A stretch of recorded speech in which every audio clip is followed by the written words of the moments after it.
नमस्कार। कक्षा 11 हिंदी की कक्षा में स्वागत, अभिनंदन। जैसा कि विदित है, हम अपनी पूर्व कक्षा में निर्मला पुतुल के द्वारा लिखी गई कविता आओ मिलकर बचाएं का अध्ययन कर चुके हैं। निर्मला पुतुल जो संथाली जनजाति से संबंधित रही हैं और जिनका स्थायी निवास है झारखंड में संथाली जनजाति के अस्तित्व, उसकी सभ्यता और संस्कृति को बनाए रखने के लिए निर्मला पुतुल जी ने अपने काव्य के द्वारा प्रयास किया और इनका यह प्रयास सराहनीय भी रहा। तो आइए, इन्होंने बताया कि ऐसा बहुत कुछ है इस संसार में बचाने के लिए। तो इन्हीं कविता के कुछ संबंधित प्रश्नों का अध्ययन करते हुए आगे बढ़ते हैं। प्रश्न दिया गया है, माटी का रंग प्रयोग करते हुए किस बात की ओर संकेत किया गया है? तो माटी का रंग का अर्थ है अपनी जो मिट्टी है उस मिट्टी के प्रति लगाव।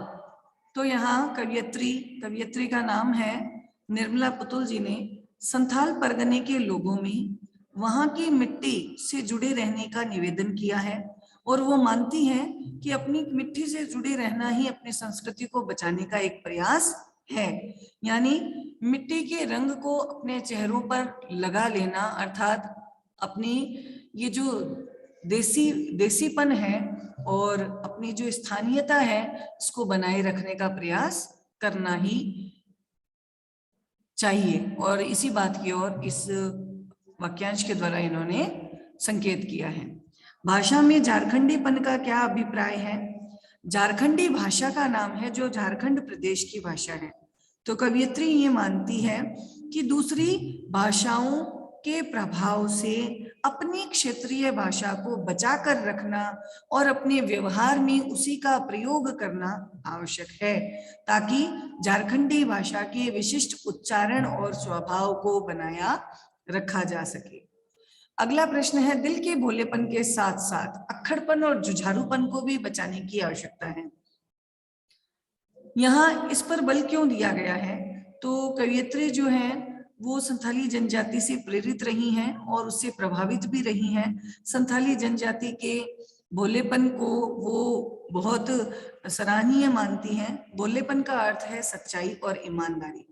यानी इस सच्चाई और ईमानदारी को बनाए रखते हुए भी व्यक्ति को, यानी संथाली जनजाति के व्यक्तियों को अपने भीतर थोड़ा अक्खड़पन यानी अकड़ और जुझारूपन यानी संघर्षशीलता ये लानी भी आवश्यक है, जिससे उनके अस्तित्व को बनाया रखा जा सके।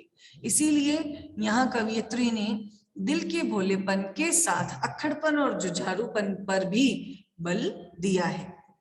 अगला प्रश्न संख्या 4, प्रस्तुत कविता आदिवासी समाज की किन बुराइयों की ओर संकेत करती है? तो हमने पाठ परिचय में पढ़ा था कि आदिवासी जनजातियों में जहां सकारात्मक बिंदु है वहां कुछ नकारात्मक बिंदु भी है जो उनकी बुराइयों की ओर, इनकी विडंबनाओं की ओर संकेत करती है।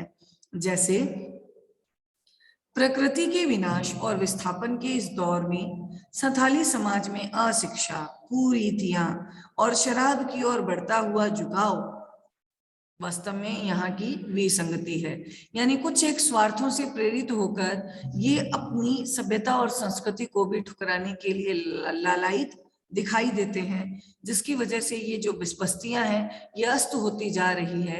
यही बुराइयां यहाँ कवियत्री ने हमारे समक्ष उपस्थित की है। अगला प्रश्न है, इस दौर में भी बचाने को बहुत कुछ बचा है, इस पंक्ति से क्या आशय है? तो कवियत्री ये मानती है कि आज के इस विकास के दौर में भले ही मानवीय मूल्य उपेक्षित हो रही हैं, प्राकृतिक संपदा नष्ट हो रही है, लेकिन अभी इतना कुछ बचा हुआ है जो हमारे सामूहिक प्रयासों से बचाया रखा जा सकता है। लोगों का विश्वास, उनकी टूटती हुई उम्मीदों को पुनः जीवंत करना, उनके सपनों को पूरा करना, पर्यावरण के क्षरण को रोकना, वृक्षों के प्रति प्रेम भावना रखना, वन्य प्राणियों के प्रति भी सहानुभूति रखना, पहाड़ी इलाकों की नदियों की शुद्धता और निर्मलता और शांति को बरकरार रखना, ऐसे कई क्षेत्र हैं जिनमें अभी भी करने के लिए बहुत कुछ बचा है और यह हमारे लिए आवश्यक भी है ताकि हम इन कार्यों को करके अपनी प्रकृति के कुछ एक अंशों को सुरक्षित बना सकें। निम्नलिखित पंक्तियों के काव्य सौंदर्य को उद्घाटित कीजिए। तो यहाँ दिया गया है ठंडी होती दिनचर्या में जीवन की गर्माहट।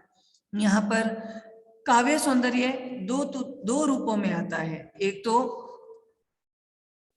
भाव सौंदर्य और एक काव्य सौंदर्य। तो यहाँ कवियत्री ये मानती है कि आदिवासी क्षेत्रों में आदिवासी जो है वो अभावों से ग्रस्त होने के कारण क्या कर रहे हैं, शहरी क्षेत्रों में पलायन कर रहे हैं और शहरी क्षेत्रों की संस्कृति से प्रेरित होकर इनकी दिनचर्या ठंडी होती जा रही है, अर्थात इनकी दिनचर्या पर भी शहरी संस्कृति का प्रभाव पड़ने के कारण उसमें गति जो है मंद पड़ती जा रही है।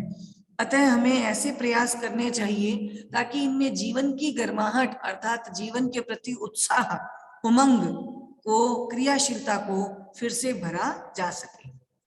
दूसरी पंक्ति है थोड़ा सा विश्वास, थोड़ी सी उम्मीद, थोड़े से सपने, आओ मिलकर बचाएं।